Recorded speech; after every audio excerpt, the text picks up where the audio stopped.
हर शाम जैसे ही 28-ईयर-ओल्ड Rohini embassy golf links से इंदिरानगर बेंगलोर में अपने रेंटेड फ्लैट के लिए वोल्वो बस पकड़ती थी, इनर रिंग रोड पर लगे डिजिटल बिलबोर्ड्स पर वही मैसेज फ्लैश होता था, म्यूचुअल फंड्स सही है। जब वह वीकेंड नाइट्स को आईपीएल देखती थी तो क्रिकेटर सचिन तेंदुलकर स्ट्रेटेजिक टाइमआउट्स के दौरान पूरे भरोसे के साथ यही डिक्लेयर करते थे। जब वह सोने से पहले यूट्यूब स्क्रॉल करती थी तो sleekly produced 20 second clips hypnotic rhythm के साथ इसी स्लोगन को दोहराती थीं। टेक में सीनियर कंटेंट स्ट्रेटेजिस्ट के रूप में 5 इयर्स काम करने के दौरान रोहिणी ने सिर्फ बार बार सुनने की वजह से इस मैसेज को एब्जॉर्ब कर लिया था। वह धुंधले तौर पर मानती थी कि म्यूचुअल फंड्स में इन्वेस्ट करना बिल्कुल उसी एब्स्ट्रैक्ट और अनक्वेश्चन्ड तरीके से अच्छा है जैसे वह मानती थी कि उबला हुआ पालक खाना हेल्दी है या 8 आवर्स की नींद लेना आइडियल है। यह कुछ ऐसा था जो रिस्पॉन्सिबल एडल्ट्स करते थे। फिर भी किसी बात को अच्छा मानने और सच में अपनी हार्ड अर्नड मनी उसमें लगाने के बीच हिचकिचाहट का एक बहुत बड़ा समंदर होता है। मोमेंट ऑफ ट्रुथ जुलाई की एक ह्यूमिड सैटरडे आफ्टरनून को आया। रोहिणी का एनुअल अप्रेजल क्लियर हो गया था, उसके सैलरी अकाउंट में एक मॉडेस्ट सरप्लस था और उसने डिसाइड किया कि अब रियल इन्वेस्टिंग की दुनिया में कदम रखने का टाइम आ गया है। उसने इंडिया की स्लिकेस्ट वेल्थ मैनेजमेंट एप्स में से एक डाउनलोड की, कुछ ही मिनट्स में अपना वीडियो केवाईसी कंप्लीट किया और एक्सप्लोर फंड्स टैब पर क्लिक किया। 10 सेकंड्स के अंदर उसका कॉन्फिडेंस गायब हो गया। स्क्रीन फाइनेंशियल जार्गन की एक ओवरवेलमिंग दीवार में बदल गई। ऐप उसे 44 अलग अलग एसेट मैनेजमेंट कंपनीज यानी एएमसी द्वारा मैनेज की जाने वाली 1500 से ज्यादा इंडिविजुअल स्कीम्स का एक्सेस दे रही थी। उससे large cap, mid cap, small cap, flexi cap, focused, sectoral, thematics, ELSA, liquid, arbitrage, aggressive hybrid, conservative hybrid, index funds और फंड ऑफ फंड्स के बीच चूज करने को कहा गया था। हर कैटेगरी एक ऐसी लैंग्वेज बोलती लग रही थी जो आउटसाइडर्स को डराने के लिए बनाई गई हो। थोड़ा पैनिक होते हुए रोहिणी ने वही किया जो बहुत सारे ऑप्शंस मिलने पर लाखों समझदार पढ़े लिखे अर्बन इंडियंस करते हैं। उसने हाईएस्ट 1 ईयर रिटर्न्स से सॉर्टेड फिल्टर पर क्लिक किया और 5 स्टार रेटिंग के लिए फिल्टर लगाया। टॉप के पास एक अग्रेसिव टेक सेक्टर फंड था जिसने पिछले 12 महीनों में 42% का जबरदस्त रिटर्न दिया था। यह मॉडर्न, एक्साइटिंग और स्टार्स द्वारा एंडोर्स्ड लग रहा था। उसने 5000 रुपीज ट्रांसफर कर दिए। अगले 2 वीक्स के लिए रोहिणी ने रोज सुबह अपना अलार्म बंद करने के तुरंत बाद इन्वेस्टमेंट ऐप खोला। डे 3 पर उसके 5000 रुपीज बढ़कर 5040 रुपीज हो गए थे। उसने कॉटन कुर्ता पहने गॉर्डन गेके की तरह फील करते हुए एक खामोश प्राइड महसूस किया। लेकिन वीक 3 तक मार्केट्स में एक ग्लोबल टेक सेल ऑफ आ गया। उसकी स्क्रीन रेड हो गई। उसके पोर्टफोलियो की वैल्यू घटकर 4780 रुपीज रह गई। उसके पेट में घबराहट की एक ठंडी गांठ सी बन गई। 21 डेज में 4.4% का लॉस। उसे अपना लॉस कट करने, अपने बचे हुए 4780 रुपीज विथड्रॉ करने और पैसे को अपने 3.5% अर्न करने वाले जीरो रिस्क सेविंग्स अकाउंट में वापस रखने की एक अर्जेंट फीलिंग हुई। रोहिणी की स्टोरी फाइनेंशियल लिटरेसी की कहानी नहीं है। रोहिणी के पास मास्टर्स डिग्री है, वह कॉम्प्लेक्स ब्रांड कैंपेन मैनेज करती है और काम पर मल्टी लाख बजट बैलेंस करती है। उसकी प्रॉब्लम मनी को न समझ पाना नहीं थी, उसकी प्रॉब्लम यह थी कि वह फाइनेंशियली ओवरवेल्म्ड थी। इंडियन फाइनेंशियल सर्विसेज इकोसिस्टम ने इसी ओवरवेल्म के ऊपर 1 ट्रिलियन रुपी इंडस्ट्री खड़ी कर ली है। वे मार्केट को ऑप्शंस से भर देते हैं, सिंपल कॉन्सेप्ट्स को रेगुलेटरी टर्म्स में लपेट देते हैं और हर जगह ऐसे एड कैंपेन चलाते हैं जो आपको बताते हैं कि आपको इन्वेस्ट करना चाहिए, जबकि फीस, वोलेटिलिटी और चिकनी चुपड़ी मार्केटिंग से छिले बिना इन्वेस्ट कैसे करें, इस बारे में आपको पूरी तरह अंधेरे में छोड़ देते हैं। Section break. Stripping away the jargon. पर्दे के पीछे असल में क्या होता है। म्यूचुअल फंड गेम को मास्टर करने के लिए आपको सबसे पहले इस वहम को अनलर्न करना होगा कि यह एक कॉम्प्लेक्स, हाई साइंस कोशिश है जो सिर्फ दलाल स्ट्रीट के वेटरन्स के लिए ही एक्सेसिबल है। अपने कोर में एक म्यूचुअल फंड और कुछ नहीं, बस एक जाइंट डिजिटल बकेट है। इमेजिन कीजिए आप Reliance, Tata consultancy services, HDFC bank और हिंदुस्तान यूनिलीवर जैसी टॉप इंडियन कंपनीज के शेयर्स खरीदना चाहते हैं। डजन्स ऑफ कंपनीज के इंडिविजुअल शेयर्स खरीदने के लिए एक बड़ा कैपिटल, एक active demat account, continuous research और क्वार्टरली बैलेंस शीट्स को मॉनिटर करने का टाइम चाहिए होता है। इसकी बजाय आप और 50,000 दूसरे टीचर्स, इंजीनियर्स, डॉक्टर्स और डिजाइनर्स अपने छोटे छोटे अमाउंट जैसे से 1,000 या 5,000 रुपये ईच एक सिंगल बकेट में पूल करते हैं। उस कलेक्टिव बकेट में अब 100 करोड़ रुपए हो जाते हैं। इस बकेट को चलाने वाली एसेट मैनेजमेंट कंपनी एएमसी एक प्रोफेशनल पोर्टफोलियो मैनेजर को हायर करती है, जिसके पास इक्विटी एनालिस्ट्स की एक टीम, ब्लूमबर्ग टर्मिनल्स और कॉर्पोरेट एक्सेस होता है, ताकि वो उस 100 करोड़ रुपए को क्लियरली डिफाइंड रूल्स के सेट के अकॉर्डिंग स्टॉक्स खरीदने में स्पेंड कर सके। जब आप एक म्यूचुअल फंड में 5,000 रुपये इन्वेस्ट करते हैं तो आप स्टॉक्स पिक नहीं कर रहे होते हैं, आप सिंपली उस कलेक्टिव बकेट की यूनिट्स खरीद रहे होते हैं। अगर बकेट का टोटल इन्वेस्टमेंट 10% से ग्रो करता है तो आपकी इंडिविजुअल यूनिट्स की वैल्यू भी 10% बढ़ जाती है। आप कोई स्टॉक पिकर नहीं बन गए हैं, आपने बस स्टॉक मार्केट के केओटिक ट्रैफिक के थ्रू अपने फाइनेंशियल व्हीकल को ड्राइव करने के लिए एक फुल टाइम शॉफर हायर कर लिया है। इसलिए सेंट्रल क्वेश्चन ये नहीं है कि म्यूचुअल फंड्स काम करते हैं या नहीं, क्वेश्चन ये है कि आप किस व्हीकल में बोर्ड कर रहे हैं, उसे कौन ड्राइव कर रहा है और वो आपसे राइड के लिए कितना चार्ज कर रहे हैं। Section break, the thali of mutual funds categorising risk and reward. Fund categories का अल्फाबेट सूप बहुत सिंपल हो जाता है जब आप उन्हें एवरीडे इंडियन एक्सपीरियंस के लेंस से देखते हैं। इक्विटी म्यूचुअल फंड्स को इंडिया के इकोनॉमिक टेरेन पर ट्रांसपोर्टेशन के अलग अलग मोड्स की तरह सोचिए। Equity mutual fund spectrum, large cap leads to mid cap leads to small cap.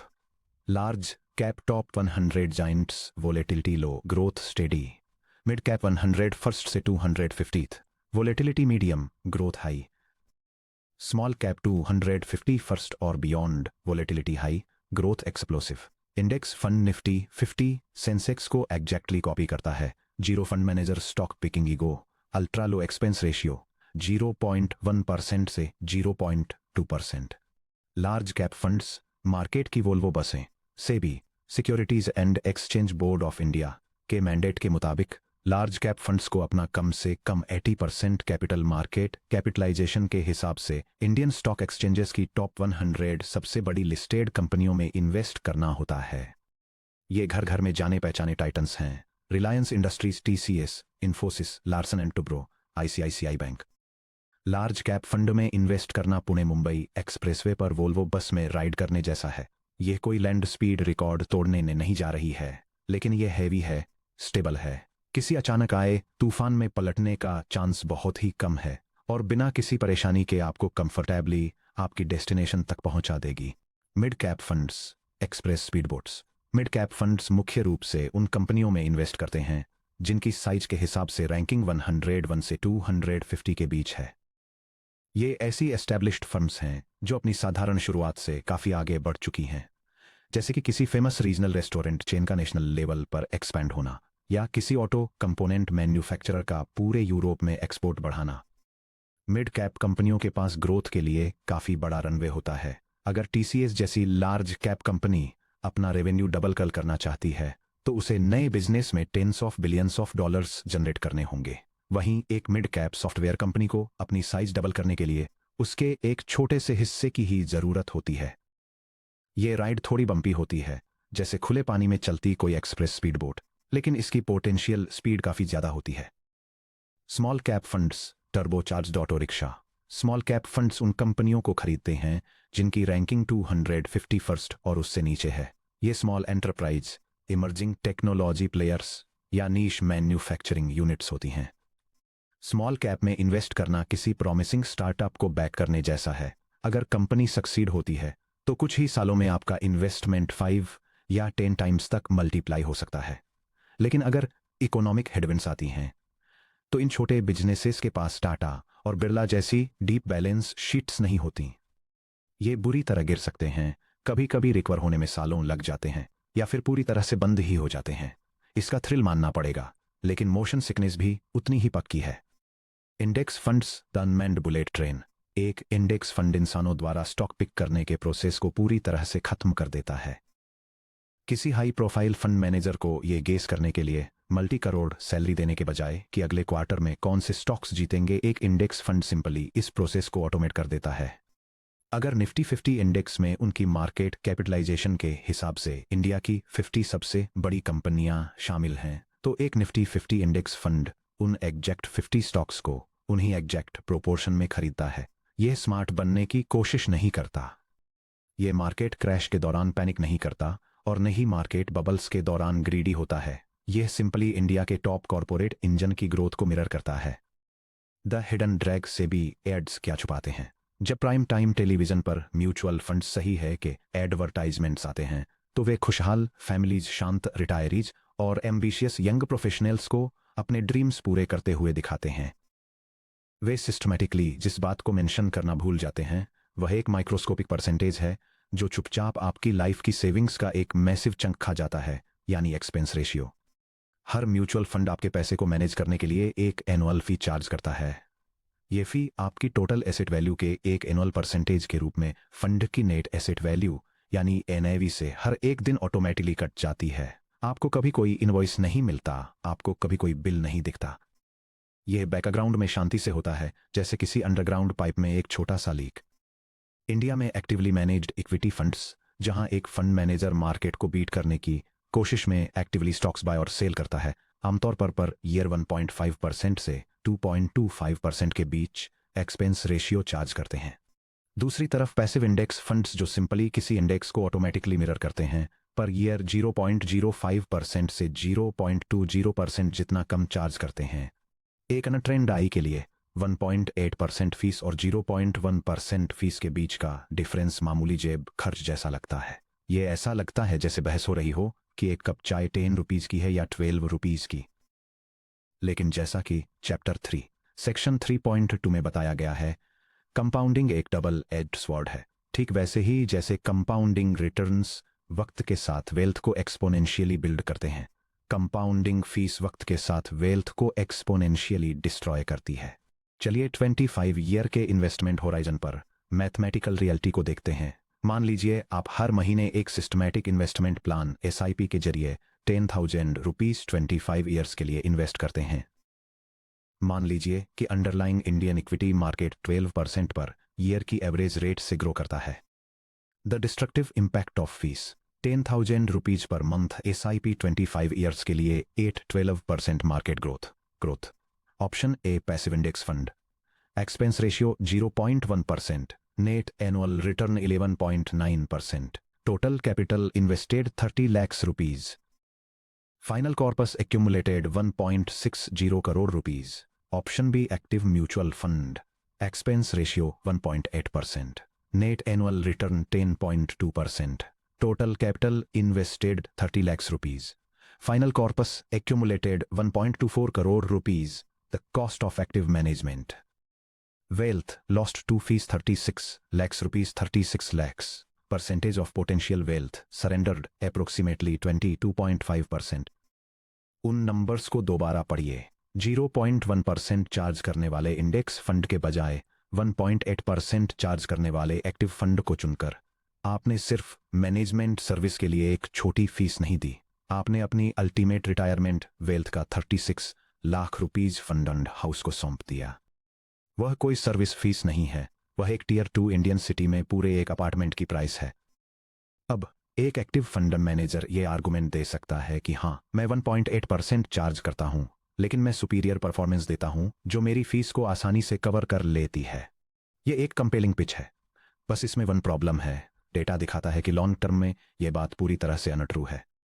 S&P indices versus active SPIVA India score card के अकॉर्डिंग, जो कि म्यूचुअल फंड परफॉर्मेंस का एक इंडिपेंडेंट और रिग्रेस एनालिसिस है, 10 ईयर के रोलिंग पीरियड्स में India में 65% to 75% से ज्यादा actively managed large cap equity funds अपने बेंचमार्क इंडेक्स निफ्टी 50 को बीट करने में फेल हो जाते हैं।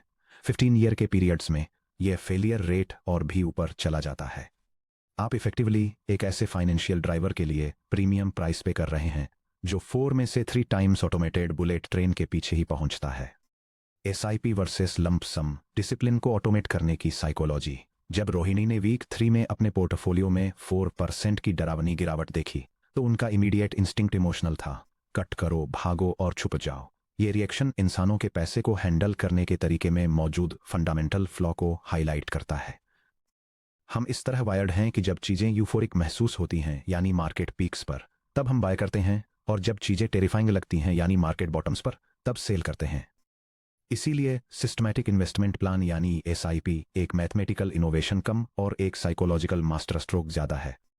एक एसआईपी सीधे तौर पर आपके बैंक को दी गई एक ऑटोमेटेड इंस्ट्रक्शन है कि वह हर महीने की एक फिक्स डेट पर, जैसे सैलरी डे के ठीक बाद महीने की 5th तारीख को, एक फिक्स अमाउंट, चाहे वह 1000 रुपीज हो या 50,000 रुपीज, एक डेजिग्नेटेड म्यूचुअल फंड में ट्रांसफर कर दे। मैथमेटिकली एसआईपी रूपी कॉस्ट एवरेजिंग का फायदा उठाती है। जब स्टॉक मार्केट गिरता है और फंड की प्राइसेज क्रैश होती हैं, तो आपका फिक्स 5000 रुपीज का मंथली कंट्रीब्यूशन ऑटोमेटिकली डिस्काउंट पर ज्यादा यूनिट्स बाय कर लेता है।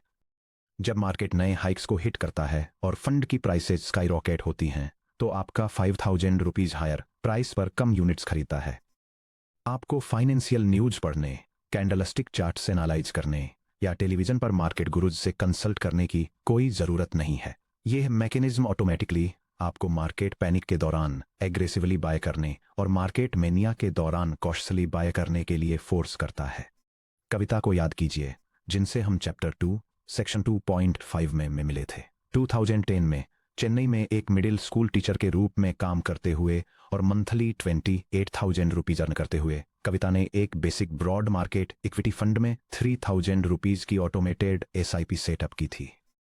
उनके पास कोई एमबीए की डिग्री नहीं थी। उन्हें नहीं पता था कि प्राइस टू अर्निंग्स रेशियो क्या होता है। उन्होंने बस हर महीने की 5th डेट को डेबिट डेट के रूप में सेट किया और मार्केट न्यूज को पूरी तरह से इग्नोर कर दिया। अगले 14 ईयर्स में कविता की एसआईपी ने 2011 के यूरोपियन डेट क्राइसिस, 2013 के टेपर टेंट्रम करेंसी ड्रॉप, 2016 के शॉक डिमोनेटाइजेशन इवेंट और मार्च 2020 कैटास्ट्रोफिक पैनिक पैदा करने वाले कोविड-19 क्रैश का सामना किया, जब सिर्फ 4 वीक्स में मार्केट लगभग 40% तक गिर गया था।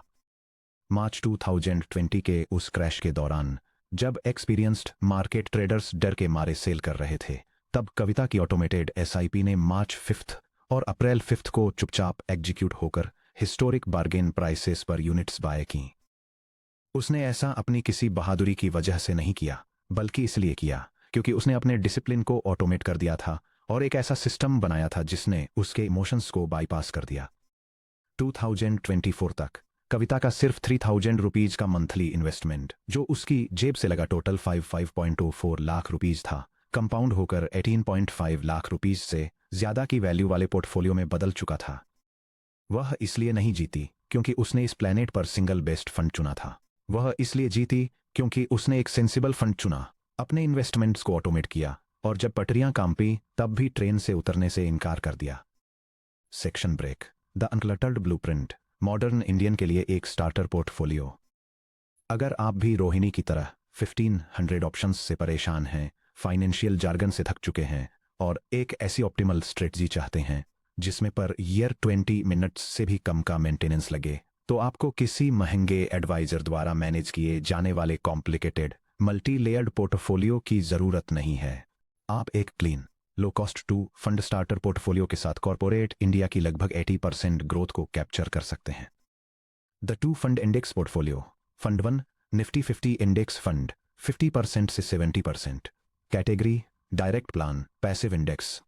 इसमें क्या शामिल है? टॉप 50 मेगा कैप्स जैसे रिलायंस, टीसीएस, एचडीएफसी बैंक वगैरह। एक्सपेंस रेशियो टारगेट 0.15% से कम। Purpose foundation maximum stability consistent compounding. Fund 2 Nifty next 50 index fund, 30% से 50%। Category direct plan passive index. इसमें क्या शामिल है? 51 से 100 तक रैंक वाली कंपनियां। एक्सपेंस रेशियो टारगेट 0.30% से कम। पर्पस हाई ग्रोथ पोटेंशियल, कल के मेगा कैप्स आज ही। ये सिंपल कॉम्बिनेशन कॉम्प्लेक्स पोर्टफोलियो को क्यों आउट परफॉर्म करता है? कॉर्पोरेट जायंट्स की कंप्लीट कवरेज, साथ में निफ्टी 50 और निफ्टी नेक्स्ट 50 साइज के हिसाब से इंडिया की टॉप 100 कंपनियों को रिप्रेजेंट करते हैं। ये 100 कंपनियां पूरे देश में सभी कॉर्पोरेट प्रॉफिट्स का लायंस शेयर जनरेट करती हैं। Built in Darwinian selection, portfolio खुद को ऑटोमेटिकली अपडेट कर लेता है।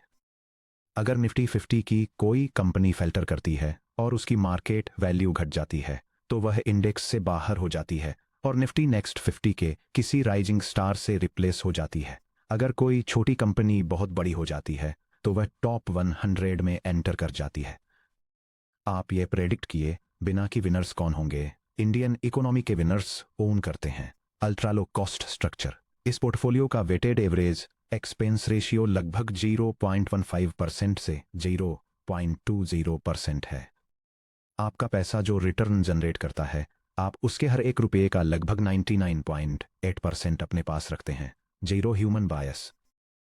कोई भी फंड मैनेजर अपनी स्ट्रेटजी छोड़ नहीं सकता, शॉर्ट टर्म बोनस चेज करने के लिए रेकलेस बेट्स नहीं लगा सकता, या मार्केट साइकिल के ठीक बीच में किसी राइवल फंड हाउस को ज्वाइन करने के लिए क्विट नहीं कर सकता। Section break. माइनफील्ड को नेविगेट करना। 4 ट्रैप्स जो इंडियन इन्वेस्टर्स को अवॉइड करने चाहिए। हालांकि म्यूचुअल फंड्स का ब्रॉड कॉन्सेप्ट सही है, लेकिन फाइनेंशियल इंडस्ट्री ने आपकी सेविंग्स को निकालने के लिए कई प्रॉफिटेबल ट्रैप्स डिजाइन किए हैं। अपने पोर्टफोलियो को प्रोटेक्ट करने के लिए इन क्लासिक ट्रैप्स को पहचानना सीखें। 4 common mutual fund traps. The NFO new fund offer trap. Myth. Units की कॉस्ट सिर्फ 10 रुपीज है, इसलिए यह एस्टेब्लिश्ड फंड से सस्ता है। Reality. NIV price value decide नहीं करता। बैड स्टॉक्स के साथ 10 रुपीज एनआईवी भी बैड ही है। The rearview mirror trap. Sectoral या थीमेटिक। लास्ट ईयर के हॉटेस्ट सेक्टर को खरीदना। फॉर एग्जाम्पल 2020 में फार्मा, 2021 में आईटी। सेक्टर्स तेजी से साइकिल होते हैं, पीक परफॉर्मेंस पर खरीदने से पुअर रिटर्न्स मिलते हैं। The star rating illusion. 5 star ratings past performance को रिफ्लेक्ट करती हैं, फ्यूचर की सेफ्टी या रिटर्न को नहीं। रिसेंट अंडर परफॉर्मेंस के बाद रेटिंग्स लगातार डाउनग्रेड होती हैं। The regular plan tax commission trap. Regular plans में हिडन एजेंट कमीशंस 0.5% से 1.55% एक्स्ट्रा फी शामिल होते हैं। इंडिपेंडेंट प्लेटफॉर्म्स या एएमसी साइट्स पर हमेशा डायरेक्ट प्लान्स ही सिलेक्ट करें। Trap 1 NFO new fund offer illusion. जब भी कोई एसेट मैनेजमेंट कंपनी नया फंड लॉन्च करती है तो उसकी मार्केटिंग मशीनरी ओवरड्राइव में चली जाती है। बैंक रिलेशनशिप मैनेजर्स आपको एक अट्रैक्टिव पिच के साथ कॉल करेंगे। मैम, यह नया फंड सिर्फ 10 रुपीज पर यूनिट की इनिशियल एनआईवी पर खुल रहा है, यह आईपीओ खरीदने जितना ही सस्ता है। यह पूरी तरह से मेंटल मिसडायरेक्शन है। म्यूचुअल फंड की ₹10 की एनआईवी उतनी भी सस्ती नहीं है। ठीक वैसे ही जैसे ₹100 के नोट को 10 छोटे टुकड़ों में काटने से आपको ज्यादा पैसे नहीं मिल जाते। अगर आप 10,000 रुपीज किसी नए फंड में 10 रुपीज की एनआईवी के साथ डालते हैं तो आपको 1000 यूनिट्स मिलती हैं। अगर वे अंडरलाइंग स्टॉक्स 10% से एप्रिशिएट होते हैं तो आपके 10,000 रुपीज 11,000 रुपीज बन जाते हैं। अगर आप वही 10,000 रुपये 500 रुपये की एनआईवी वाले किसी एस्टेब्लिश्ड फंड में डालते हैं तो आपको 20 यूनिट्स मिलती हैं। अगर वे अंडरलाइंग स्टॉक्स 10% एप्रिशिएट होते हैं तो आपके 10,000 रुपये तब भी 11,000 रुपये ही बनते हैं। एनएफओज का जीरो ट्रैक रिकॉर्ड होता है, इनिशियल एक्सपेंस रेशियोज हायर होते हैं, और ये मुख्य रूप से इसलिए होते हैं ताकि फंड हाउसेस फीस कलेक्ट करने के लिए फ्रेश एसेट्स गैदर कर सकें। इन्हें पूरी तरह से इग्नोर करें। ट्रैप 2 सेक्टोरल और थीमेटिक हाइप। मिड 2020 में ग्लोबल पैंडेमिक के पीक पर म्यूचुअल फंड हाउसेस ने फार्मा और हेल्थ केयर सेक्टर फंड्स से मार्केट को भर दिया था। परफॉर्मेंस चार्ट्स हैरान करने वाले लग रहे थे। कुछ फंड्स ने पिछले 12 मंथ्स में 70% रिटर्न्स दिए थे। रिटेल इन्वेस्टर्स ने इन स्पेशलाइज्ड फंड्स में थाउजेंड्स ऑफ करोड़्स उंडेल दिए। इसके बाद जो हुआ वह प्रेडिक्टेबल था। जैसे जैसे पैंडेमिक कम हुआ, हेल्थ केयर स्टॉक्स स्टैग्नेट हो गए, जबकि बैंकिंग और कैपिटल गुड्स जैसे सेक्टर्स सर्ज हुए।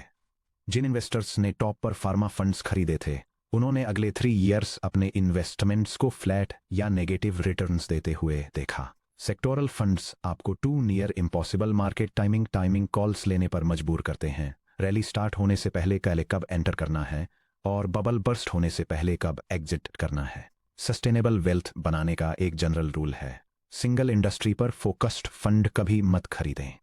Trap 3 the 5 star rating trap. App interfaces fund names के बगल में ब्राइट येलो स्टार्स डिस्प्ले करना पसंद करते हैं। यह सेफ्टी का एक कंफर्टिंग सेंस क्रिएट करता है। हालांकि रेटिंग एजेंसीज लगभग पूरी तरह से पास्ट 1, 2, 3 ईयर्स के हिस्टोरिकल ट्रेलिंग परफॉर्मेंस के बेसिस पर स्टार्स देती हैं। जब तक कोई फंड 5 स्टार रेटिंग अर्न करता है तब तक वे स्पेसिफिक मार्केट कंडीशंस जिन्होंने इसका आउट परफॉर्मेंस क्रिएट किया था अक्सर खत्म हो चुकी होती हैं। बार बार कल का 5 स्टार स्टार कंड कल का 3 स्टार एवरेज परफॉर्मर बन जाता है। सिर्फ स्टार रेटिंग्स के बेसिस पर कभी भी फंड सेलेक्ट न करें। Trap 4 the regular plan versus direct plan cut. यह इंडिया में मिडिल क्लास इग्नोरेंस पर सिंगल मोस्ट परवेसिव टैक्स है। इंडिया में हर म्यूचुअल फंड दो अलग अलग ऑपरेशनल वर्जन्स में आता है, रेगुलर प्लान और डायरेक्ट प्लान। दोनों प्लान्स का स्टॉक्स वाला अंडरलाइंग पोर्टफोलियो, फंड मैनेजर और रिस्क लेवल 100% सेम होता है। बस एक ही फर्क होता है कि प्रॉफिट्स कैसे डिस्ट्रीब्यूट होते हैं। एक रेगुलर प्लान इस तरह डिजाइन किया गया है कि जिस broker, distributor, bank relationship manager या एजेंट ने आपको फंड बेचा है उसे कंटिन्यूअस लाइफ टाइम कमीशन मिलता रहे। यह कमीशन आमतौर पर हर साल 0.50% से 1.50% के बीच आपके अकाउंट बैलेंस से सीधे काटा जाता है, साल दर साल, जब तक आप फंड होल्ड करके रखते हैं। एक डायरेक्ट प्लान ब्रोकर को पूरी तरह से हटा देता है। आप सीधे एएमसी से या modern zero commission investment platforms के थ्रू खरीदते हैं, जैसे कि कुवेरा, ग्रो, ज़ीरोधा कॉइन या सीधे म्यूचुअल फंड हाउस की वेबसाइट से। क्योंकि इसमें कोई एजेंट कमीशन नहीं होता, इसलिए एक्सपेंस रेशियो काफ़ी लोअर होता है और वह बचा हुआ कमीशन आपके अकाउंट के अंदर ही रहता है, आपके फायदे के लिए कंपाउंड होता हुआ।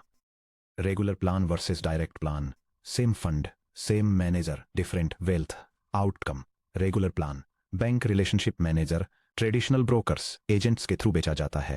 हिडन ड्रैग, एजेंट को एनुअली 0.75% टू 1.225% कमीशन मिलता है। Cost, high expense ratio. Result, 20 to 30 years में मिलियंस सरेंडर हो जाते हैं। Direct plan, AMC websites, Kuvera, grow, coin etcetera जैसे डायरेक्ट प्लेटफॉर्म्स के थ्रू बेचा जाता है। हिडन ड्रैग, मिडलमैन को जीरो कमीशन पे किया जाता है। कॉस्ट, लो एक्सपेंस रेशियो। रिजल्ट, ग्रोथ का 100% आपकी पॉकेट में कंपाउंड होता है। अगर आप एक रेगुलर प्लान में 30 ईयर्स के लिए 15,000 रुपीज पर मंथ इन्वेस्ट करते हैं तो आप चुपचाप 40 लाख से 50 लाख रुपीज से भी ज्यादा कमीशन उस एजेंट को दे देंगे जिसने एक जनरेशन पहले आपसे पेपर साइन कराने में सिर्फ 20 मिनट्स बिताए थे। आज ही अपना पोर्टफोलियो चेक करें। अगर आपके म्यूचुअल फंड्स के नामों में क्लियरली डायरेक्ट वर्ड नहीं लिखा है, for example HDFC index fund, Nifty 50 plan, direct plan, growth, तो आप एक रेगुलर प्लान में हैं और एक्टिवली किसी डिस्ट्रीब्यूटर की लाइफस्टाइल को सब्सिडाइजर कर रहे हैं। Section break, taking back control of your financial engine. चलिए बेंगलोर की रोहिणी पर वापस आते हैं। इन मैकेनिक्स को समझने के बाद उसने अपने छोटे से इन्वेस्टमेंट सेटअप को ऑडिट करने के लिए वीकेंड की एक दोपहर निकाली। वह पैनिक नहीं हुई, उसने इक्विटी इन्वेस्टिंग बंद नहीं की। इसके बजाय उन्होंने एक क्लीन पिवट लिया। उन्होंने अपनी डेली ऐप चेकिंग रूटीन को बंद कर दिया, ये समझते हुए कि शॉर्ट टर्म मार्केट नॉइजर लॉन्ग टर्म वेल्थ क्रिएशन के लिए इररिलेवेंट है। उन्होंने अपना हाई रिस्क 1.8% एक्सपेंस रेशियो वाला टेक सेक्टर फंड रिडीम कर लिया। उन्होंने एक डायरेक्ट प्लान इन्वेस्टमेंट चैनल खोला और 2 ऑटोमेटेड SIP कॉन्फ़िगर किए। 70% एक broad Nifty 50 index fund direct growth में और 30% एक Nifty next 50 index fund direct growth में। उन्होंने हर महीने की 5th डेट को SIP एग्जीक्यूशन डेट सेट किया, जो उनकी पेचेक आने के अगले दिन था, और अपने फोन की होम स्क्रीन से मार्केट ट्रैकिंग ऐप को डिलीट कर दिया। रोहिणी एड स्लोगन्स से बहकने वाली एक ओवरवेल्म्ड कंज्यूमर से बदलकर अब एक समझदार लो कॉस्ट इंडेक्स इन्वेस्टर बन चुकी थी। अब वह हाई ऑक्टेन सेक्टर फंड्स में जुआ नहीं खेल रही थी और नहीं ब्रोकर कमीशंस को फंड कर रही थी। वह सबसे कम पॉसिबल कॉस्ट पर इंडियन कैपिटलिज्म के टॉप 100 इंजन्स में सिस्टमैटिकली ओनरशिप हासिल कर रही थी। फिर भी जैसे ही रोहिणी ने अपने इन्वेस्टमेंट्स को क्लीन अप किया, उन्हें अपने फाइनेंशियल पोर्टफोलियो में एक और लेगेसी होल्डिंग के बारे में पता चला। 4 ईयर्स पहले जब उन्होंने अपनी पहली कंपनी ज्वाइन की थी, तब उनके अंकल, जो एक रिस्पेक्टेड बुजुर्ग थे और पड़ोस के इंश्योरेंस एजेंट भी थे, उन्होंने उन्हें एक स्पेशल पॉलिसी साइन अप करने के लिए कन्विंस किया था।